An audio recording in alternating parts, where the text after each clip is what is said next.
Hey, my name is Tasha. I just want to jump on this live right quick and talk to y'all about real estate and some of the things that are very important regarding generational wealth and how you're able to purchase a home and be able to provide for your family. And generational wealth usually consists of real estate and life insurance policy. Um, Me previously, when I first bought my home, I was so unaware of all the things that buying a home consists of. But I would tell you, it was one of the best things that I've ever done in my entire life. It honestly set me up to be able to purchase other homes that were more of a higher value from my first starter home. Buying a home can be a very scary, thing. And it's like, oh, there's a lot of maintenance to do. I'd rather get an apartment. And I'm not going to say there's nothing wrong with getting an apartment. Every situation is different for every person. It's a pro and a con to anything that you do in life, right? So sometimes buying an apartment for your situation may be a beneficial thing. There's nothing wrong with that. I stayed in an apartment one time before as well. But at the same time, if you do have the funds and you do feel like you want something a little more stable and you want something that you can have on your own, rights, ownership, possession, all the things of your bundles of rights, then you need to buy a property. And buying a property is a very simple transaction. The biggest things in buying a home is going to be location and price. That's what's going to dictate everything and some of the things you may have to sacrifice when buying a home. Location is going to dictate price, and price is going to dictate location. It's a double-edged sword.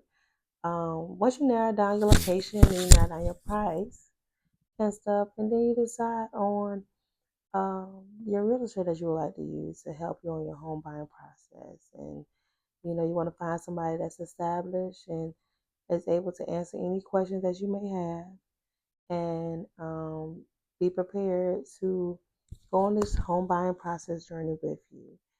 Your realtor definitely will have lenders, bank lenders, if you're trying to do any type of financing, and they will explain the types of financing that's going to best suit your needs whenever you get with your mortgage lender. Your lender will decide and help you get all your documentation and tell you exactly what they need to get you funds for the loan. If you're paying cash and you do not need any financing, then of course you can just wire your money into the closing attorney and they will finish the transaction. Okay. Um, at that period of time, then of course you'll have what we call in the state of South Carolina your due diligence period, and that gives you an option to start doing all your home inspections. The bank is going to do your appraisals. That'll be the time where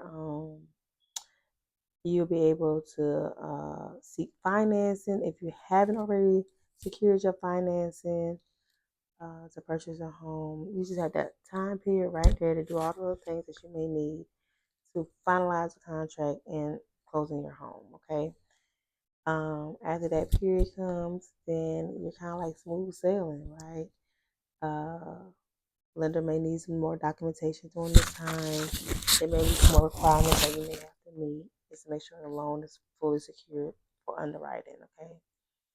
And then after that, it's pretty much closing date. During that time, and closing date, that's the date that you and the seller decided it was going to be time when you actually go sign for the home, get your set of keys, and actually change that title from the seller to you.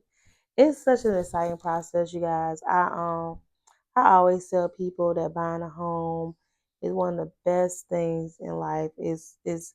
Your is usually your most expensive asset that you choose to buy in life, and it's very important sometimes to understand that buying a home does come with a lot of maintenance. It does come with a lot of responsibilities, of course. Um, but I will tell you this: it is one of the biggest assets you will ever have in life, and it is one of the easiest ways to have some type of equity and have some type of generational wealth. You can use that property to rent it out if you decide to move to another location. You can use that property to run a business and claim your deductions on that property or a certain amount of space that's in the home that you run your business with. Of course, you can use that home once it's paid off or whatever and pass it down to your children, your grandchildren, your sister, anybody you want to pass it down to. And then you just have the right to do whatever you want to do. You want to paint your wall purple, pink, gray, any other color, anything you want to add or not add on to it. You just have those options. You have the bundle of rights in the possession of the property to do whatever it is you want to do with your property. And that's the really sweetest thing about owning real estate, right? You have the option to do whatever you want to do, whatever you want to do it. Of course, within city and county laws. But so I tell anybody, get you a starter home. And everybody said, oh, the market is bad, the market is bad, the market is bad. This was the market before the 2008, 2009 trade market crash. When that happened, prior to that, our parents, our grandparents, 6, 7% was the market. It was the interest rate.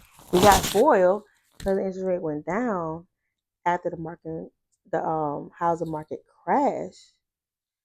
But this was the interest rate years ago.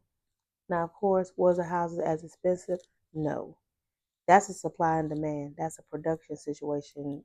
That's a whole nother conversation when we're talking about lumber and brick and all those other things that you will need to build the house with supplies. That's a whole nother conversation. I'm strictly just talking about inflation and the market, right?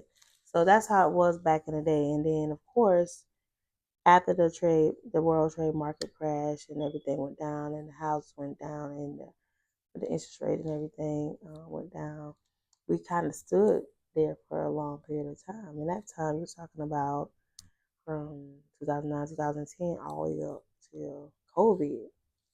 And then COVID hit and boom, markets went down real quick. But you had a short time frame to get in and get out. And then it went right back up, it went right back up. So I would suggest that and I tell anybody this if they ask me, oh, is it a good time to buy? Is it a good time to buy?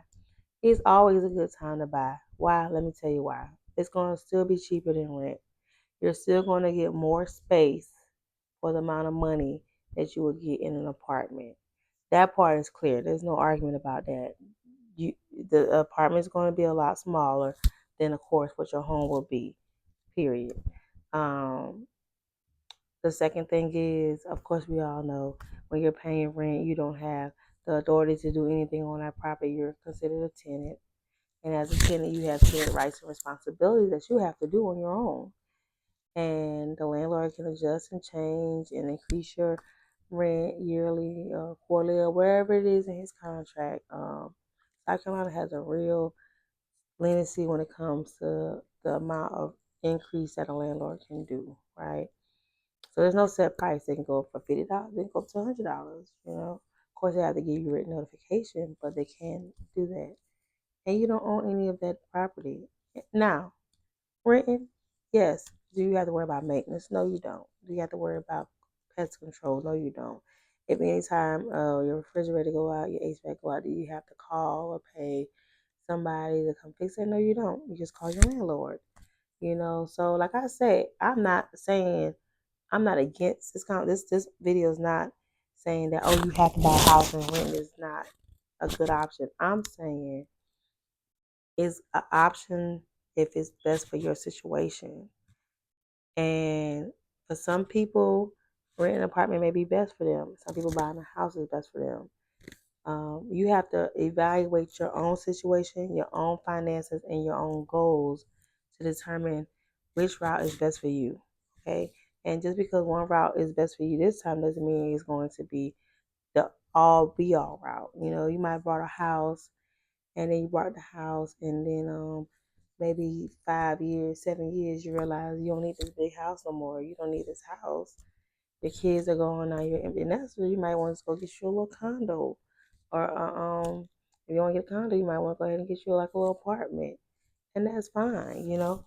So you have to do what's best for your situation. What's your vision in life, and what's your goals and objectives that you want to accomplish with this home, right? So that's just something real quick I wanted to get in and talk to y'all about.